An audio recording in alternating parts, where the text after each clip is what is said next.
Hello, everyone, and thanks for tuning in to listen to episode 4 of our series brought to you by Angel City in partnership with Curateur. 4, this is the grand finale. We've saved a big one for this last time. I'm your host, Robyn Ward, coach and trainer of entrepreneurs, aka elite business athletes, through my business FounderForward. I am also a proud founding investor of Angel City Football Club. In our last episode, you probably remember, we spoke to the amazing Kristen Press about her foray into entrepreneurship with Re-Inc. We are back today with not one, but two phenomenal entrepreneurs, and we're doing our Shop Talk Real Talk. So welcome everybody. I'm going to start out introducing first Jasmyne Spencer. You all probably recognize from watching Jazz run around the field. She has participated in all 10 series or 10 seasons of the NWSL and the inaugural season of Angel City. And she is the founder of Jazz It Up, a sustainable lifestyle brand. Welcome, Jasmyne. Thank you for having me. I'm so excited to chat today. Me too. So, our second panelist today is Shiloh Johnson. Shiloh is the founder and CEO of Complyant, a venture capital backed software making business taxes easy, faster, and cheaper. She has also raised 3 amazing humans and is working on 1 tiny wild puppy currently. Welcome, Shiloh. Hey, thanks for having me. All right, we're going to jump right in because I know everybody's as excited as I am to hear and learn from the both of you. And what we wanted to do in this last session, is really just get down to the brass tacks of like getting started on something. So we've got a lot of entrepreneurs that tune in. Some of them have launched their business, but a lot of them are people tuning in that have a great idea, but they haven't quite launched. So my first question to both of you, we'll start with you, Jazz, is just how did you come up with the idea for the business? What's the backstory of Jazz It Up? I have to say I owe a lot of it to my sister-in-law. She's the one who really convinced me to go for it. But Jazz It Up started as a custom headband collection originally, almost 5 years ago. And I used to play in crazy funky headbands. And so I was spending all this money on buying them. And my sister-in-law was basically like, you need to make your own headbands. So I made my own headbands. I would rep them in the games, and fans loved them. And so I was like, okay, I'm going to try and sell these headbands. And they were really well received. And then as time went on, I decided to kind of intertwine my love for the environment with my platform as a professional athlete and really integrate the two. So I would use eco-friendly fabrics, and I would take a portion of the proceeds and do beach cleanups and free youth clinics. And without really knowing it, I kind of already created a sustainable business. And when I tore my ACL in 2019, I had a ton of time on my hands. And so I decided to grow the business. And so I rebranded it and relaunched it as a full clothing line. And it is Jazz It Up, a sustainable lifestyle brand today. Amazing. Congratulations. And thank you, sister in law. Hopefully, she'll watch this and get her kudos. Shiloh, how about you? I know a little bit of your backstory and I just love it. So tell us where the hell did you come up with an idea for Oh tax my software? God. I know, right? Like it's so fun doing tax because everyone loves it. Very similar to Jasmine, just doing what you're already doing and prioritizing it, which I think that's really should be sort of the early stages of everyone's business. But early days, I was working in corporate tax, and what I would do for large corporations, like their in-house tax teams, I would basically run their entire tax process for new lines of business. So if a company was going to start selling shoes across the country, I would determine what states they, had taxability in. I would apply for all of their licensure, set up all their tax accounts, and I maintain those accounts. So when I left corporate and I was running my own tax practice, like a crazy boss that I am, I was getting all these small businesses in, and I'm just like, nobody's doing what I was doing for corporate for small businesses. So who's doing that? No one. Me. So I just decided that I would productize what I was already doing, which was make it a lot cheaper for a small business to just get the basics done. Where am I taxable? What am I supposed to do? And how much, like how fast can I do it? And how much money can I save? And so that was 2019. We launched the product in top of 2020. We raised a couple of rounds of funding, and we are now going strong. All right, so I want to double click into something, Shiloh. So there's the moment where you have the idea. Yeah. And again, a lot of people have an idea, like, oh, this should exist. But there's a difference between having an idea and then going, oh, I'm going to do this. I'm going to quit my job when I have children and I'm going to go figure out how to start a company, right? So, like, that, what do we call that? Like, walk me through how you go from the idea to deciding that you're actually going to go Uh, do this thing.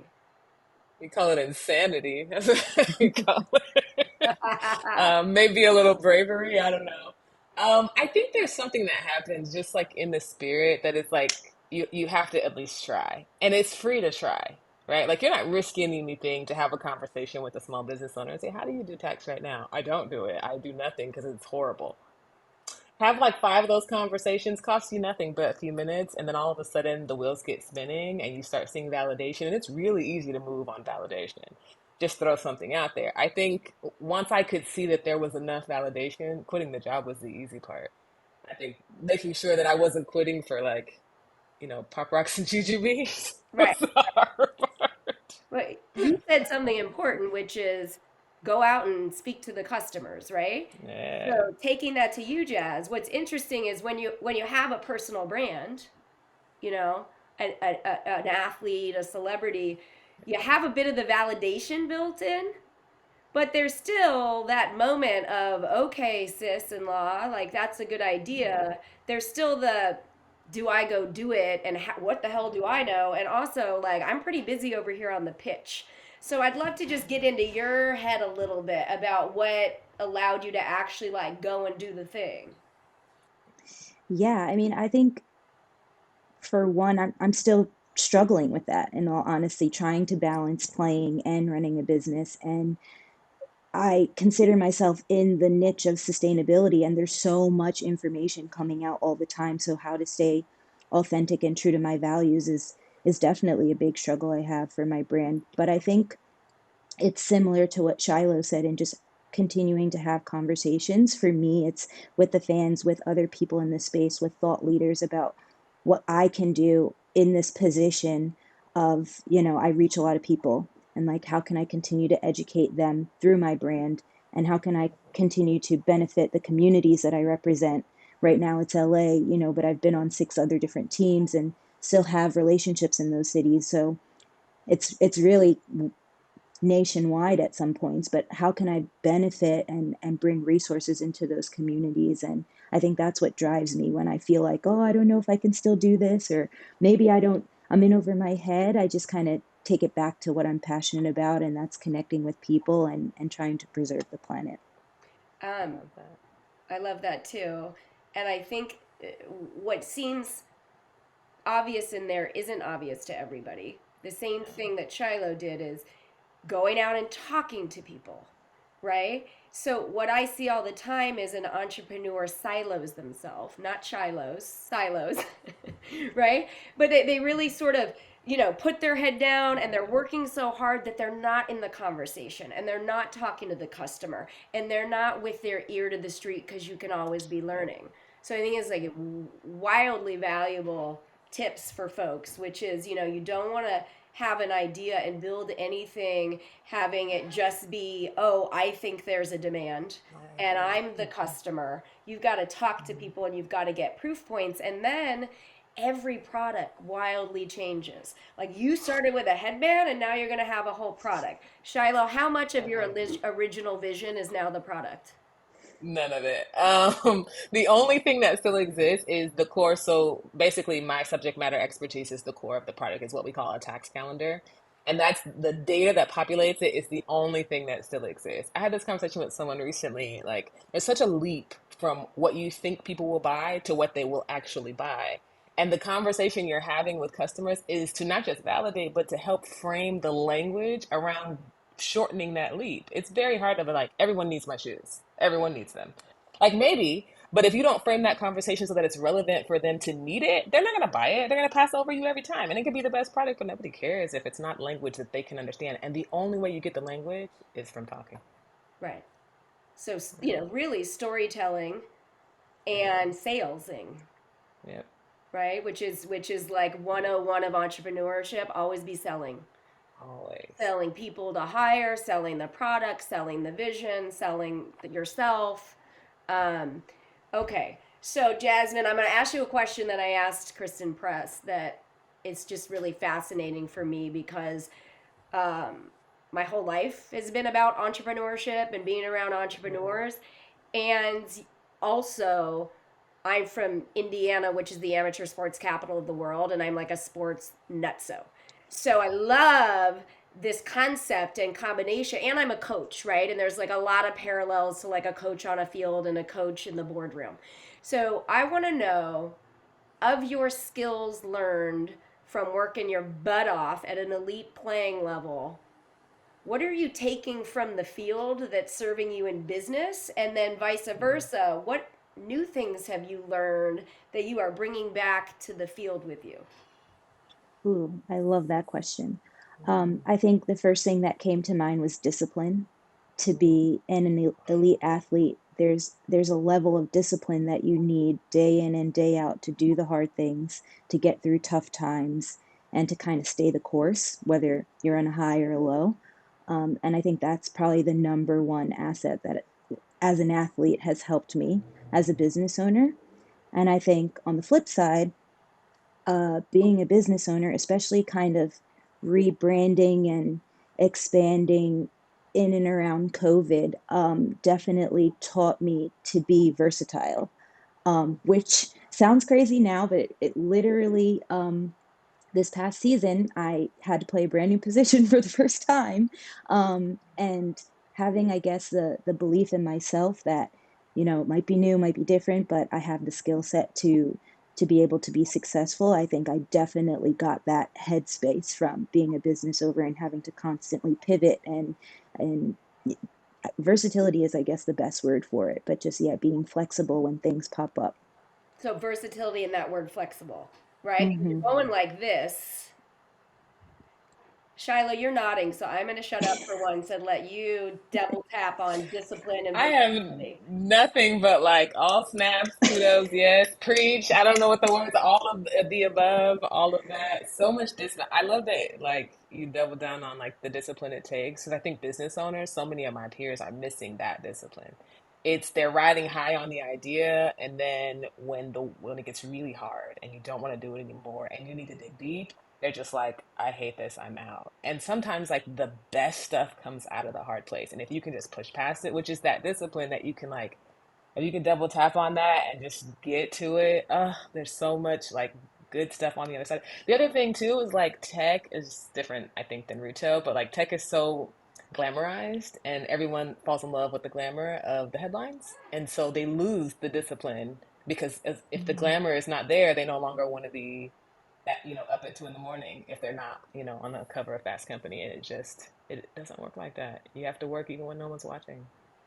You have to work even when you're not on the Forbes 30 under 30 list, right? Uh, Exactly right. so let's talk about this idea that you went and built and got into the tech ecosystem. Um, Yeah. so you're in corporate tax. You don't know much about the Yeah. tech ecosystem, which is a very sort of black box world. You don't know, can I say, I'm going to say you don't know about venture capital, which is a very No. inside baseball game. And so I Yep. want everybody watching that may have a tech business that needs funding that says, well, I don't know anything about that world, so I can't go through with my idea. You don't have to be in the system. You Nope. can find ways to infiltrate and get your thing done. It's really Yep. hard to do. You did it. Please share with us. What do we need to know? Read a lot of books. Especially from people who have done some version of what you're trying to do, like the hard grit and the discipline. Read those books by those folks because they will teach you something beyond the process, the deeper layer that will help sort of navigate the chaos. Also, just get to work. There's no glamour, and you're not going to be able to do it the way someone else did it, but it doesn't mean you can't do it at all, right? The end is still the end, even if you have to make a few left and right turns. It might not be a straight shot, but you can still get to the end. You might have to get creative. And the one thing above all things that worked for me was just I know money. And as long as my dollars made sense, I knew I could make this work. And that's all I focused on. I was like, how do I make money? Because someone will always back a company making money, even if I don't look in the pattern matching way, even if I don't speak the way they do, even if I don't come from, 2 years at Stanford and then I dropped out to do whatever. Nope, didn't do any of that. Went to state school. In fact, I had kids when I was a teenager. I am everything that shouldn't be.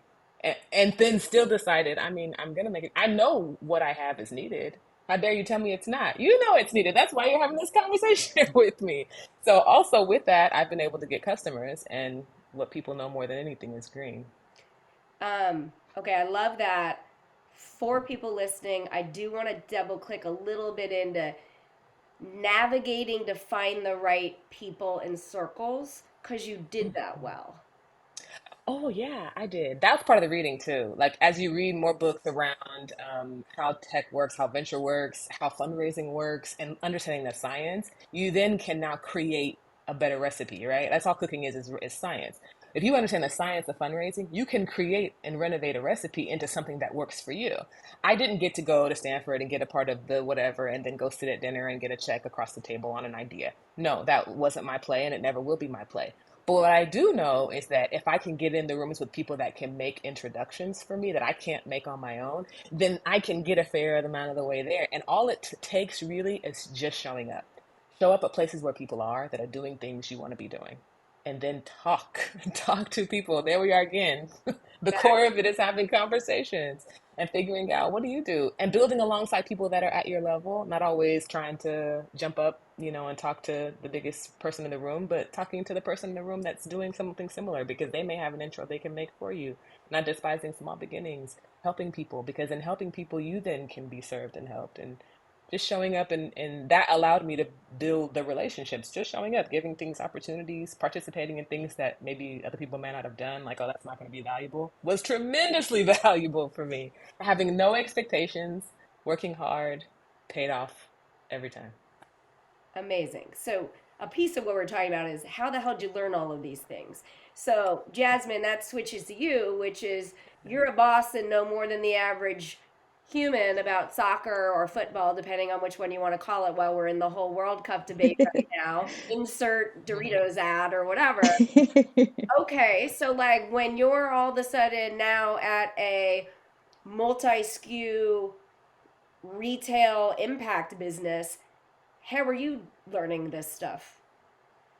Yeah, I think I had to definitely be humbled, I would say, because I went into it thinking, okay, I know the fashion industry is trash right now, and there are so many ways we can improve it for the people who are making our clothes for the planet. Like, I'm going to change the whole system. And then I got in there and I was like, no, I'm not. Not at not today, at least.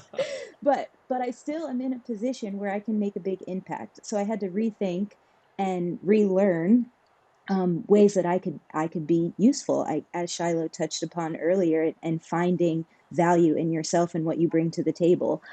So to do that, I also read a ton of books. I had to go back and relearn what I thought I knew about the fashion industry, what I thought I knew about ways to be environmentally friendly, and I'm still doing it to this day. But I think the biggest thing that has been helpful is just realizing that where I fit in the bigger puzzle. And that is that I have this experience as a Black woman in America who lives and is grown up in coastal communities. So, like, I know what it's like to be kind of that first person hit by climate change. What can I do with my own experience and now my platform as a professional athlete to share that knowledge and then get in the rooms with people who are making policy, and then just use my fashion and clothing line kind of as the vector to connect with those people and to educate people.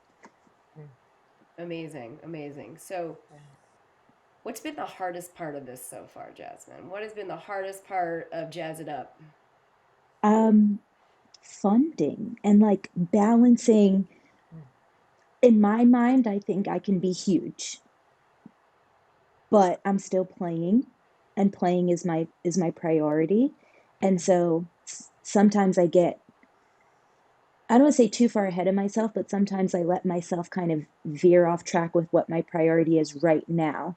And I can't commit to the level of time that would be necessary to get to that point right now. And so just remembering where I am is still good enough, and still important at this point in time. And it's such a hard balance, because if you want to get more funding to grow, you need more time to put into the company.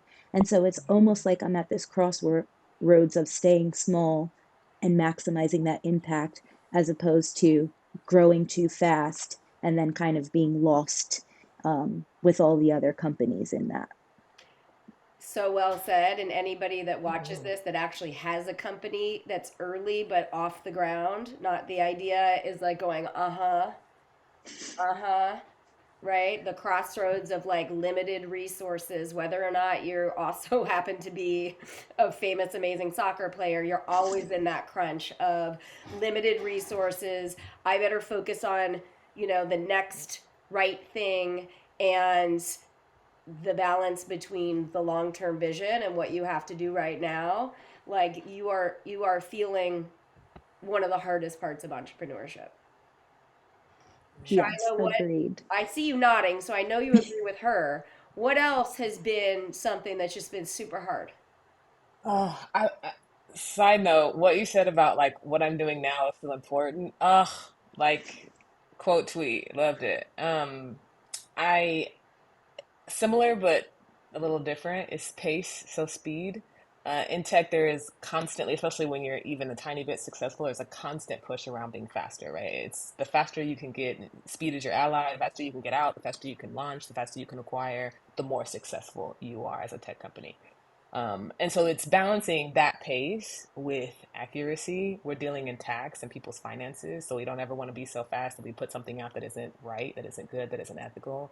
Being true to the core values I created, thanks to Robyn, and making sure my company and all culture we build around it is steadfast in those values. And sometimes that gets lost in speed and pace. And so being able to defend that and defend our true north to the people that I know are working alongside us, but also have invested in us and have expectations. It's like, as a woman, you're not expected to sort of show up in that same, bravado in a way, in that same energy. So I'm always trying to keep that balance, keep the main thing, but still being able to maximize on speed, which is an unbelievably difficult thing. Ugh, the worst. Yes. All right, we'll start with you, Shiloh, and go to the other side of this question, which is what's been the most rewarding thing so far on this nutty journey since you left corporate tax? So many things. A personal one is just I don't, everyone listening, I'm sure you've all had an idea, and there's so much fear around giving that idea to the world and not being aware that the world will accept it and buy it because it's your thing, it's your baby, and you're nervous. So being able to give something to the world and it be something that they need and then they tap in and purchase, there's was just some crazy validation in just the first like 100 customers that we were just like, yes, okay, we can do this. It's working. People need it. That just every time a customer literally subscribes, every single time it's like, yep, yep, yep. So when I'm down, I just go look at us that. And when I'm striving, I'm like, okay, we're keeping the main thing, and the math is still mathing. And then just one other, I have kids, as Robyn mentioned, and they're all sort of late teens, early 20s. And every time, I mean, my son especially, he said to me just recently, he's like, gave me a hug, and he's like, Mom, you're crazy incredible. And I was like, okay, thank you. Tears. So it was very sweet just because, having a late teenage son that's like, thinks everything you do is dumb.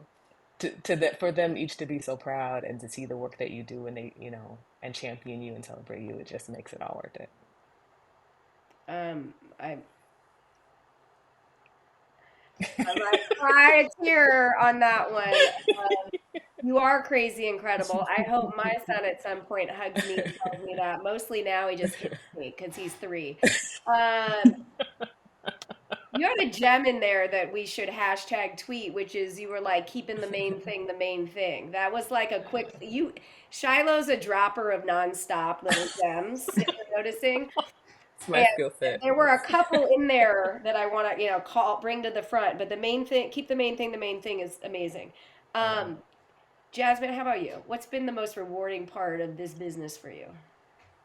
I think just the community that I've been able to build around my brand. And I know that it's a smaller community within a bigger one, but I've met some incredible people and been able to give back to some really incredible communities. I think immediately the experience that comes to mind is last year I put out a collection called Gone by 2050 to kind of highlight the impact climate change has on coastal communities. And I was playing in Houston at the time, and Hurricane Ida came through and kind of hit us and the border of Louisiana, and a ton of people lost their houses. So my fiance at the time, he's now my husband, we drove That over to could have gone Louisiana. one of two ways. Yeah, I know. We're That's gonna why I had to ask. clarify. I had to clarify. He wouldn't have liked that if I left it there. So, um, but yeah, we drove over to Louisiana to volunteer with an organization called SBP and just help refurbish some of the homes, and the family was still kind of living in the house that was destroyed because they didn't have another option. And just being a part of that crew and seeing what it meant to that family, and then being able to partner with them on the collection later down the road was probably one of the things that I'm most proud of, because that's what it's all about, just finding ways to help people and build a community and just touch people's lives. So that's what I love about it the most. That's awesome. I love that, and I will say that I meet a lot of entrepreneurs that have an impact component, and sometimes you can tell that it's just to have an impact component. They're still good humans, but like when you are talking, I can like feel the authenticity of this impact for you. It's really, it comes right through. It's very powerful, Yeah. right? Yeah. Shiloh's feeling it too. Yeah, I agree. Um, Thank you. so this has sort of been the wrap up question in all of these sessions that we've done. Um, what didn't you know? And there was probably a lot, but the main thing. What do you wish you knew before starting it that you didn't know?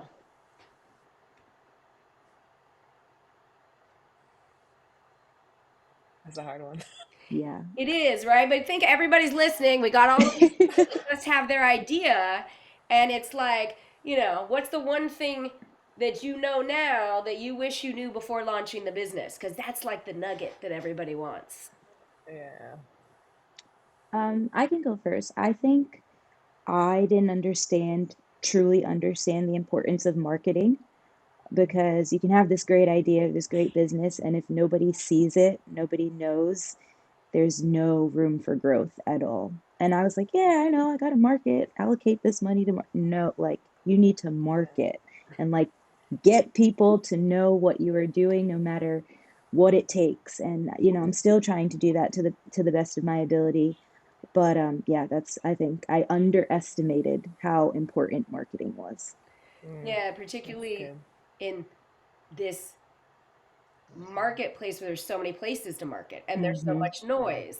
And a lot of people have a build up this, that, and the other, right? And all of these solo entrepreneurs and stuff, it's like you got to figure out what your thing or a couple of things are, and you got to test, and then you got to double down. But there's just a lot of noise out there, even if you come with a fan base. Mm-hmm. Yeah. I like that. I feel like people sometimes do underestimate. What, Shiloh, you wanted to come to mind? I do, I do. Work on your mental health. It directly correlates with your ability to execute. It directly correlates with your confidence and your ability to present. It directly correlates with your ability to lead. Everything that's going to affect you being CEO, you being a woman if you are, you being any identifying thing that is not traditional, any of those things that you're going to roadblock hit, it's going to rely on you being mentally, emotionally just one in alignment and oneness meditation, whatever your jam is, figure it out. Get work on your mental health. I have had so many peers that were just even afraid to launch because they were so insecure or so afraid. Afraid to talk to investors because they were so afraid. Deep rooted rejection issues they were dealing with. I mean, these things reverberate. Work on your mental health. The idea is not enough. I love that. And now we have two of our four sessions where we talked about that because we talked about that with Kristen Press. She had some amazing things to say about that. I am such a big believer in order to lead a company or to lead anybody else, you have to be really good at what we call at Founder Forward best self leadership. And best self leadership is being intentional about your physical, mental, emotional, and spiritual well being. And Yeah. every day you have to be thinking about that because it is your job to show Yep. up as your best self. Um, Every day. I'm going to throw one in for fun that I think most people don't think about enough. They're thinking Yeah. about their idea and they're so excited that somebody might buy their idea that Hmm. unless you truly are a solopreneur is the new word, Hmm. solo entrepreneur, most people that I have worked with underestimate how hard the people stuff is. Mm. Ooh. How hard hiring is, how hard finding people that match your culture is, how hard it is to actually get a high performing team together where you don't have conflict. Almost all entrepreneurs get so excited by the product or the technology that they forget Yep. all the human complexities, right? Yep. I mean, partly that's great because it gives me clients, but also it's something to be thinking about. It's like, what kind of business Yeah. am I building? Is it going to be a business where like I'm going to be building and managing teams? And like, what does that mean that I need to up level skill wise? Particularly in tech, people are so obsessed with the technical skill, right? Or Yep. the functional skill that they ignore the human skills like Yep. interpersonal skills, communication skills, how to hold a hard conversation, a one on one, how to fire, right? All of that stuff. So it may be early for some of you, but you should be thinking about that. And then you should be thinking about, again, intentionally, what might you do to start up leveling that stuff? Because if you're not, it's going to bite you in the butt. All of a sudden, Ooh. your company's finally going to grow, and you're going to have a really messy team that's dysfunctional and a culture that bites you in the butt, and that's the reason why your company didn't make it, even though you finally were selling something that people really wanted. Yep. And it happens so fast. It sneaks up on you like a ton of bricks. You're like, we're fine. And then the next day it's chaos. Like, what happened? What? What went Right. wrong? Um, okay, I want to open it up to either of you while we've been chatting. Is there any other thing, like put yourself in the shoes of anybody that might be listening? Is there any other like nugget or tidbit that you would like to share about launching and running a business?